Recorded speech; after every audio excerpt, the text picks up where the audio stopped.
Ahoy from BA. This is a Rorschach Ocean update from the 5th of November 2024.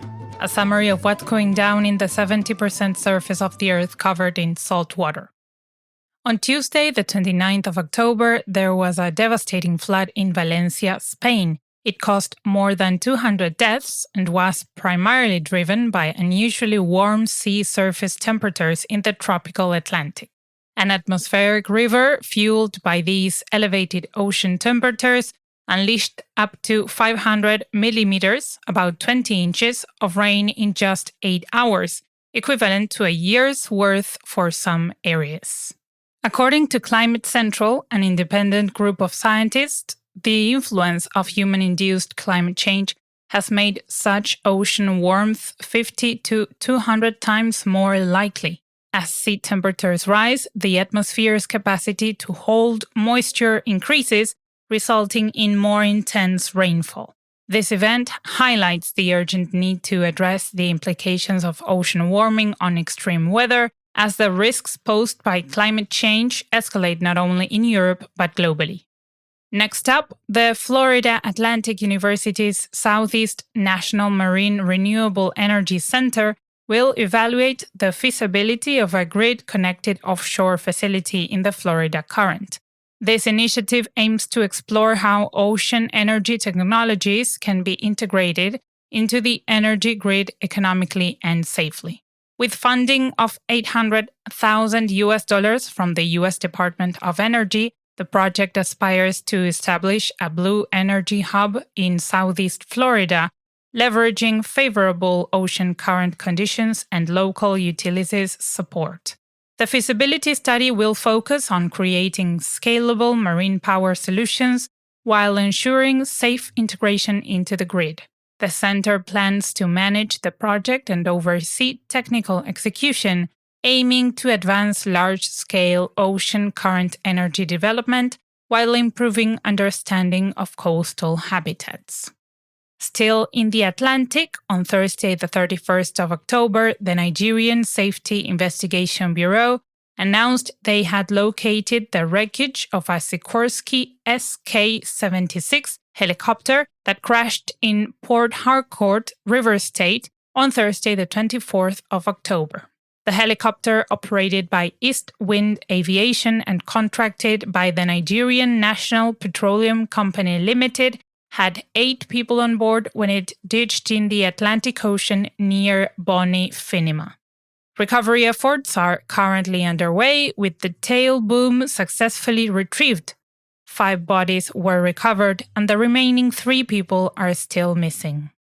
Chinese Navy vessels Qiji Guang and Jing Gangshan just concluded a 35-day mission on Friday the 1st, sailing approximately 7,000 nautical miles across the Pacific and Indian Oceans, the South China Sea, the Andaman Sea, and the Bay of Bengal. The mission included visits to Malaysia and Bangladesh, with a technical stop in Singapore. Over 1,300 cadets and instructors from the Naval University of Engineering, including 18 foreign students from 6 countries, joined the voyage. The cadets trained intensively in navigation and participated in exchanges with foreign naval forces to strengthen maritime skills and international collaboration. In other news, in an article published by Greenpeace on Tuesday, the 29th of October, Vela Andapita, the Global Communications Coordinator for the Beyond Seafood project at Greenpeace, shared her experience at sea, highlighting the vital role of Wi-Fi for fishing workers. During her investigation in the North Pacific, Andapita shared internet access with crews and Taiwanese fishing vessels, allowing fishers brief moments to reconnect with family and break the at-sea isolation. Beyond connection, Wi-Fi access allows fishers to report poor labor conditions and unsafe practices on foreign-flagged vessels. Greenpeace and partner organizations are now advocating for Wi-Fi as a fundamental right on fishing vessels, essential for human connection and accountability in the fishing industry. On another note, the meeting of the Commission for the Conservation of Antarctic Marine Living Resources, or CCAMLR, concluded on Friday, the 25th of October. During this meeting, which took place in Hobart, Australia, Russia and China vetoed all proposed conservation measures aimed at protecting Antarctic marine life, probably due to conflicting economic interests. Key proposals included establishing new marine protected areas and renewing krill fishery management plans, which are crucial for the survival of various species reliant on krill. Australia described the outcome as a setback for the CCAMLR and a threat to Antarctic ecosystems.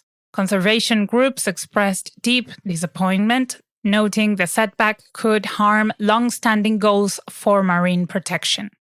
From one pole to the other, a study published on Thursday, the 31st of October, in the journal Science Advances shows that global levels of persistent organic pollutants are decreasing everywhere but in the Arctic, where they are rising. Researchers attribute this to ocean currents that carry these chemicals north, where cold Arctic conditions prevent them from breaking down and allow them to accumulate in the local food chain.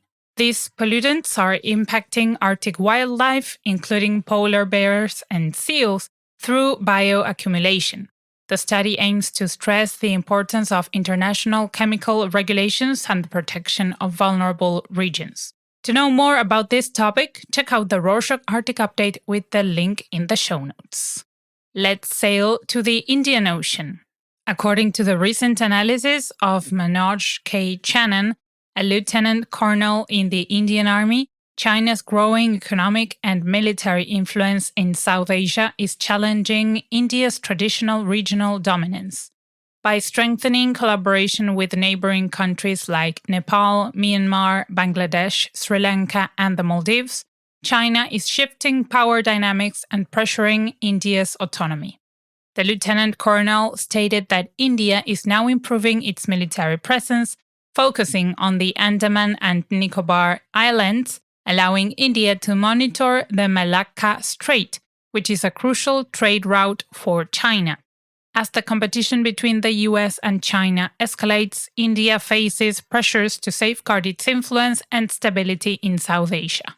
On Friday the 1st, the Suez Canal Authority, or SCA, confirmed its commitment to allow free passage for all vessels, including military ships, through the canal. The SCA responded to speculation circulating on social media about military vessel movements and confirmed its adherence to international agreements that guarantee navigation rights through the canal without discrimination and ensure unrestricted access to the Suez Canal for all nations. In some updates from another canal, the Panama Canal Authority seeks to increase its liquefied natural gas, or LNG, traffic by introducing a long-term booking system for U.S. exports to Asia. After facing a 65% decline in LNG traffic due to last year's drought and trade disruptions, officials are optimistic about recovering volumes. They are working with U.S. producers to streamline shipping through the canal, which is the quickest route for American LNG to Asia. With rising demand for LNG in Asia, especially from China, U.S. exporters are likely to increase their use of the canal. The global LNG market is set to grow as countries shift from coal to gas and energy needs rise. Russia is maintaining a Caliber missile carrier in the Black Sea, capable of launching up to 4 cruise missiles. The Ukrainian Navy said that currently there are no Russian ships in the Sea of Azov, but one missile-armed vessel has been detected in the Mediterranean, which can fire 8 missiles. This comes after 5 ships entered the Black Sea via the Kerch Strait, with 2 heading towards the Bosphorus. Additionally, 7 vessels moved toward the Sea of Azov, including 1 from the Bosphorus. All these ship movements were on behalf of Russia. the Ukrainian Navy accuses Russia of violating the International Convention for the Safety of Life at Sea by disabling their ships' automatic identification systems. Let's wrap up this edition with the World Tsunami Awareness Day, observed annually on the 5th of November, which aims to raise awareness about the hazards of tsunamis and promote global preparedness for such natural disasters. This year, the United Nations encouraged countries to hold awareness campaigns and educational programs, especially for coastal communities vulnerable to tsunamis. Several coastal cities hosted local events such as tsunami drills, educational workshops, and seminars that promoted disaster preparedness and resilience. In addition, a global social media campaign used the hashtags Tsunami Day and hashtag #GetToHighGround, sharing important safety messages and educational content. And that's it for this week. Thank you for joining us. Are you a long-time listener? Would you like to get some more in-depth episodes and interviews? Do you have any topics in mind? Something specific about the ocean update that you want to know more about for us to do a special show on? We want to do some new things very soon. Please email us at info@rorschach.com with your suggestions. See you next week!